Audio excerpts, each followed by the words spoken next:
So my previous Spider-Man video kind of blew up a bit. It's currently at almost 34,000 views, which is absolutely insane. So first of all, thank you for all the support and for sharing all your comments and ideas and feedback. I really do appreciate it so much. I also recently did a live stream with Slight Stardust where we discussed what we'd like to see in the upcoming game, including story, villains, gameplay, and more. So I'll leave a link to that in the description if you'd like to check it out. And I'd also recommend checking out Star's channel, which I'll leave a link for as well.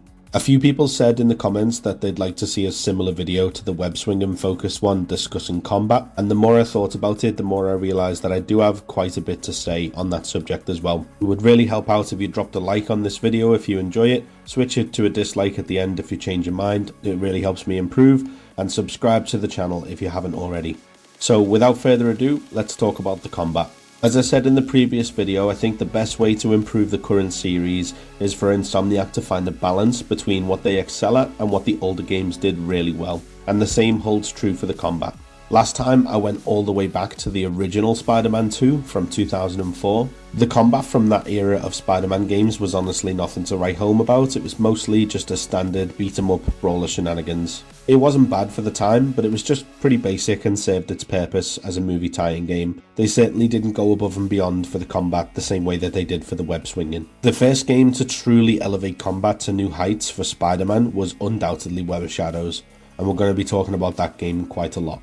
I'm going to try and give this video a little bit more structure. We're going to cover what the Insomniac games already do really well, what improvements we've already seen for the sequel, further improvements they could make to gadgets and stealth, what they could learn from previous games, especially Web of Shadows, what they could learn from non-Spider-Man games, and finally how they could improve random crimes and chases.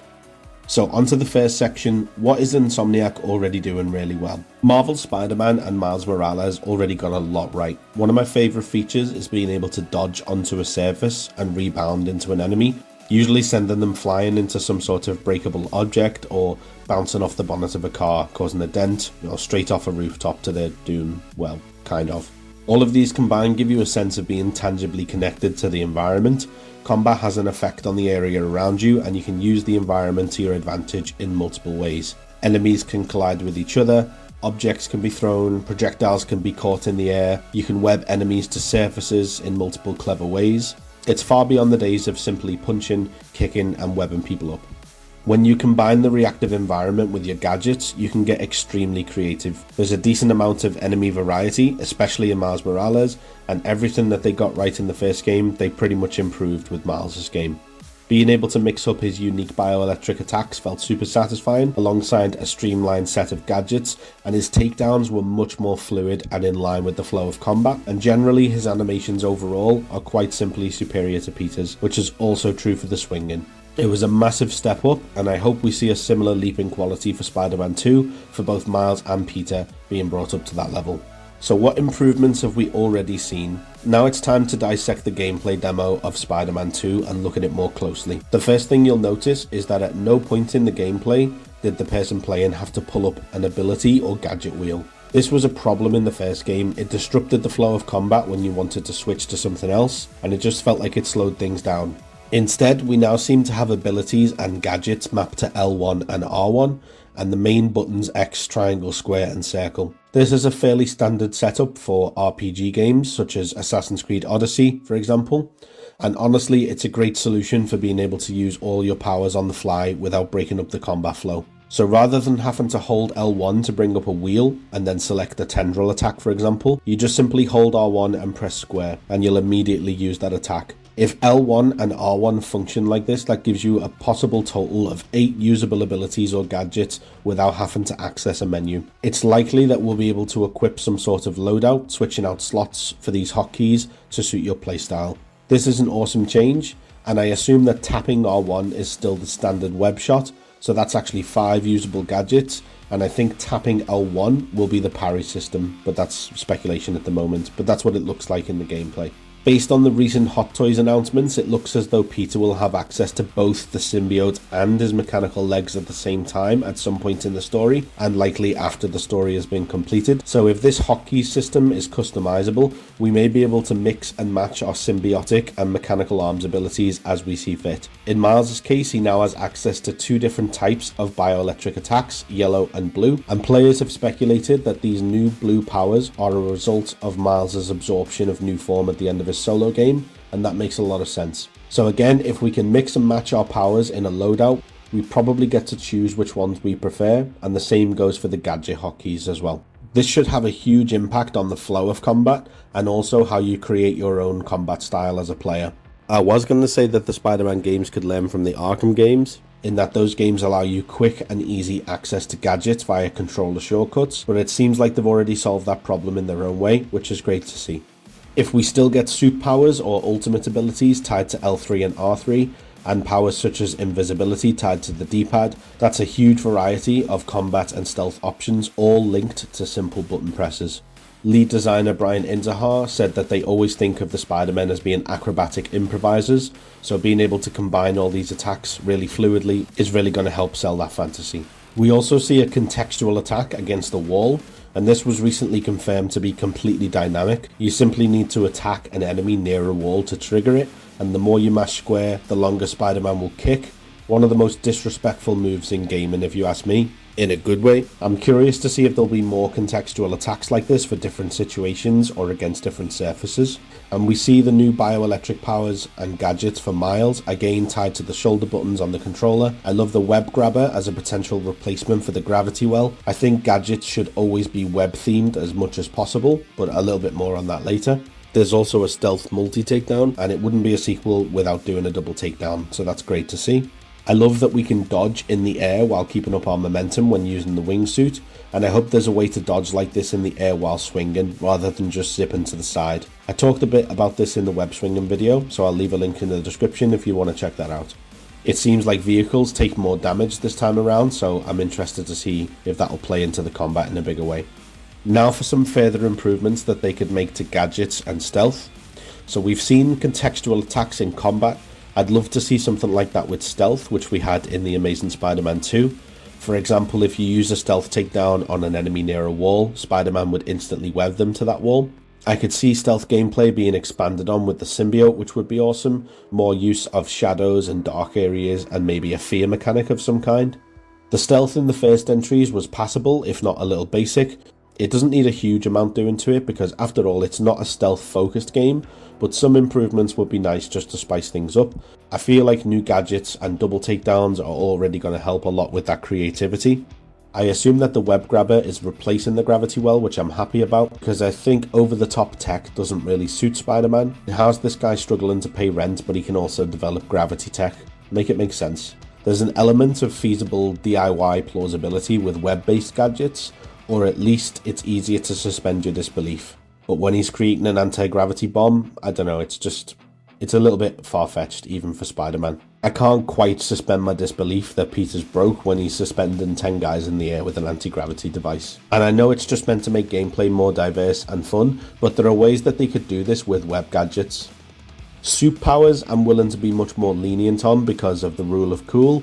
They are supposed to be a little bit over the top and reflect aspects of the Marvel Universe. I cut them some slack just because they are so fun. But with the gadgets, I really want them to be web focused. The grabber, the new web line, a web net, electric webs, all that good stuff. I don't mind all these Spider-Man themed gadgets that make sense for the character. I personally think it'd be pretty cool if we got something like a spider signal, for example, because that's an iconic aspect of the character. Maybe we could replace the spider drones with like a signal flash, and that acts as a flashbang, disorienting enemies. Anything that makes the gadgets feel more like Spider-Man and less Star-Lord or Iron Man is a win in my book. And for people that do like those over-the-top gadgets, I don't necessarily think they should be removed, but it'd be good if we had web alternatives that we could equip in our loadout, for example, and then people have the option to choose how they want to play. So what could Insomniac learn from previous games, especially Web of Shadows?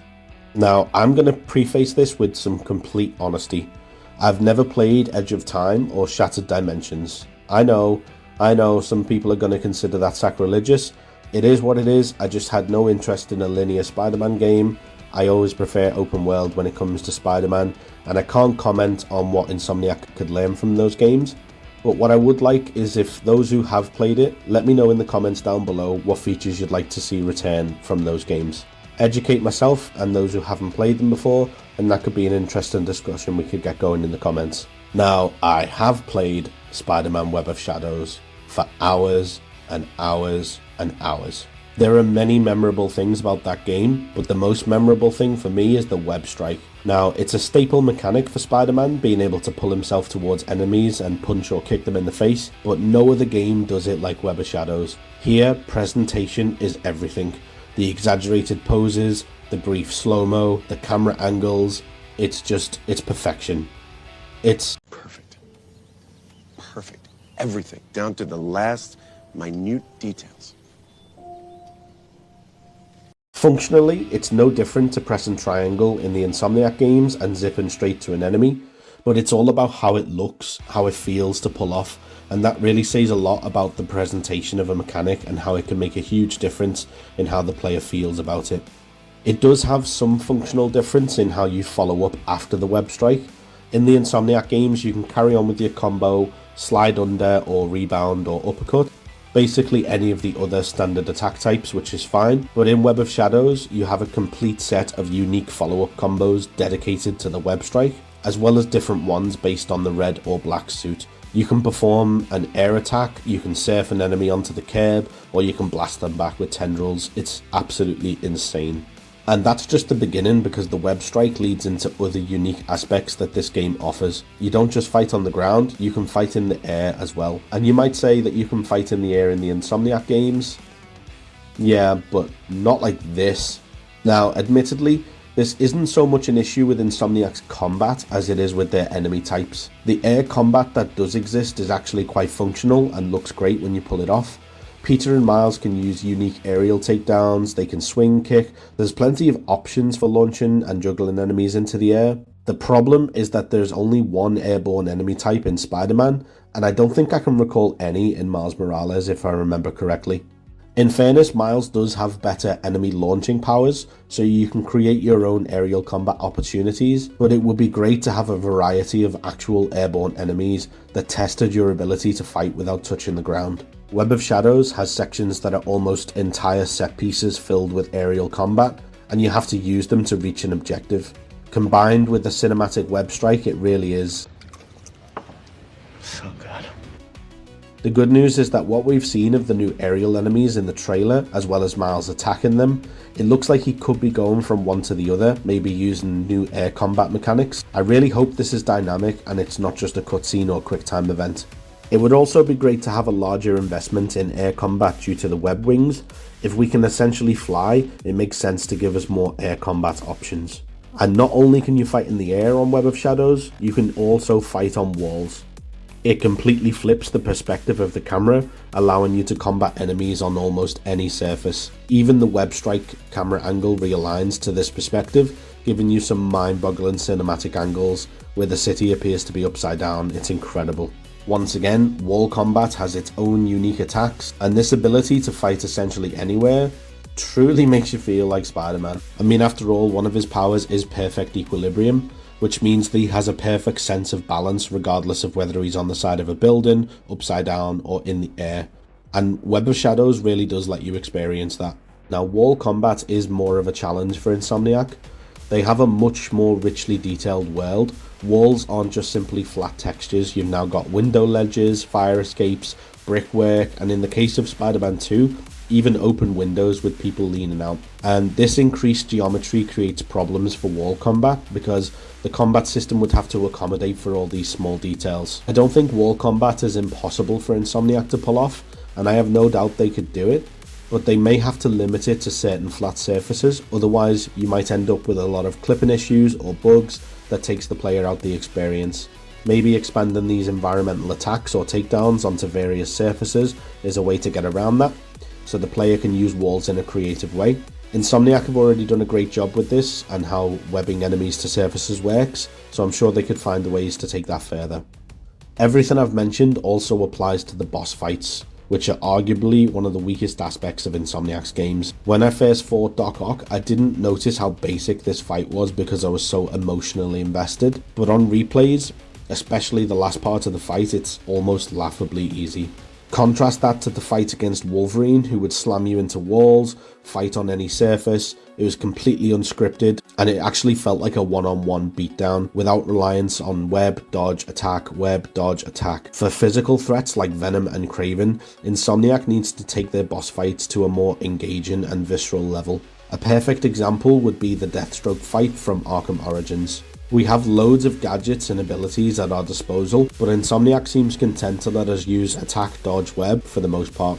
Have some bosses that are only vulnerable to certain attacks, and that might spice things up a little bit. Vehicles do seem to have a little bit more physics based on how much damage they take in the trailer, and if they wanted to go really far with that, it would be great to be able to swing kick them or pick them up again, especially when using the black suit.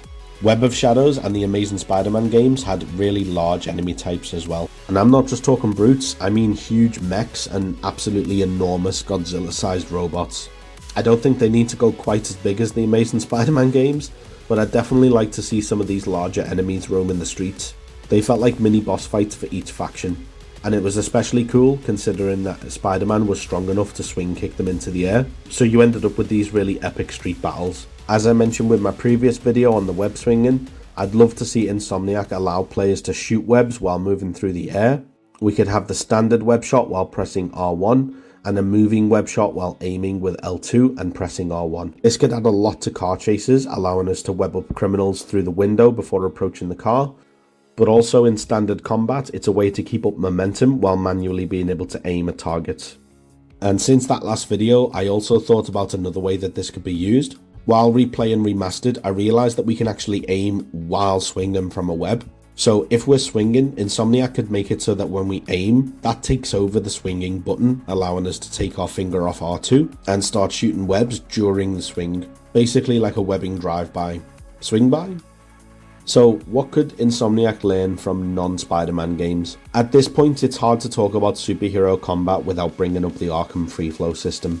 The Arkham games revolutionized the genre to some extent, and the original Asylum was one of the first superhero games that truly felt like it had broken away from the movie tie-in formula to a AAA scale.